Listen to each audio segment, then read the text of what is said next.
আসসালামু আলাইকুম ওয়া রাহমাতুল্লাহি ওয়া বারাকাতুহু। সংযুক্ত আরব আমিরাতে বসবাসরত আমার প্রিয় সকল প্রবাসী ভাই বোনদেরকে জানাই প্রবাস বিডি চ্যানেল পক্ষ থেকে স্বাগতম।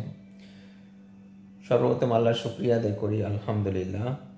আজকে খালিজ টাইমের যে নিউজটা দেখলাম, এতে আল্লাহর অনেক শুকরিয়া আদায় করি। এই দেশের গভর্নমেন্টের, এই দেশের যে কানুন, এই কানুনের প্রতি আমাদের রেসপেক্ট, এমনকি গভর্নমেন্ট থেকে যেই আমাদের জন্য একটা ভালো নিউজ দিছে, তার জন্য আমি অনেক কৃতজ্ঞতা প্রকাশ করি।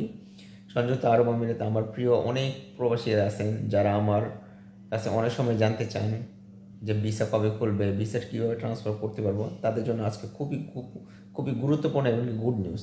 যাদের ভিসাতে ফাইন এসে বসছেন, যারা ভিসা পরিবর্তন করতে পারতেছিলেন না, যারা ভিসা ক্যান্সেল করে এখন বিপদে পড়ছিলেন, যারা ভিজিট ভিসা আইসা কোনো কোম্পানিতে ভিসা না লাগানোর ক্ষেত্রে আপনার ভিসার টাইম মেয়াদ চলে যাওয়ার পর আপনার ওইখানে অনেক ফাইন এসে বসছে, তাদের জন্য এই সংযুক্ত আরব আমিরাতে সেপ্টেম্বর 1 তারিখ থেকে সাধারণ ক্ষমার ঘোষণা এলান করে দিয়েছে। যেই নিউজটা খালিজ টাইম থেকে আজকে প্রকাশ করা হলো।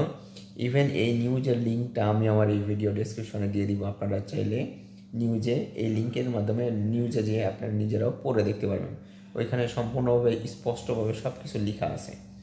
ইভেন যারা আউটপাস নিয়ে দেশে চলে যেতে চান, তাদের জন্য কোনো ধরনের জেল, জরিমানা, কোনো কিছুই হবে না।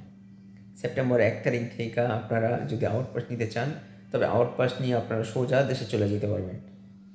ইভন যাদের ফাইন আসা পড়ছে, ভিসা লাগাতে পারতেছিলেন না, যদি আপনি চান ফাইন মওকুফ করে আপনারা যে কোনো কোম্পানিতে ভিসা লাগাইতে পারবেন। সেই সুযোগটুকু সেপ্টেম্বর 1 তারিখ থেকে 2 মাসের জন্য এই আইন, এই কানুনটা বা এই সাধারণ যে ঘোষণা দিছে এই মাফ যেটা, এটা 2 মাসের জন্য।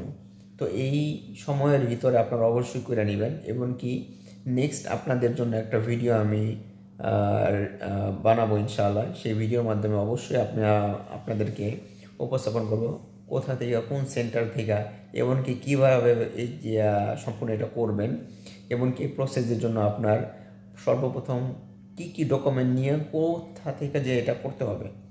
তবে সেই পর্যন্ত আপনারা ভালো থাকবেন, সুস্থ থাকবেন, এই চ্যানেলের সাথেই থাকবেন। আল্লাহ হাফেজ।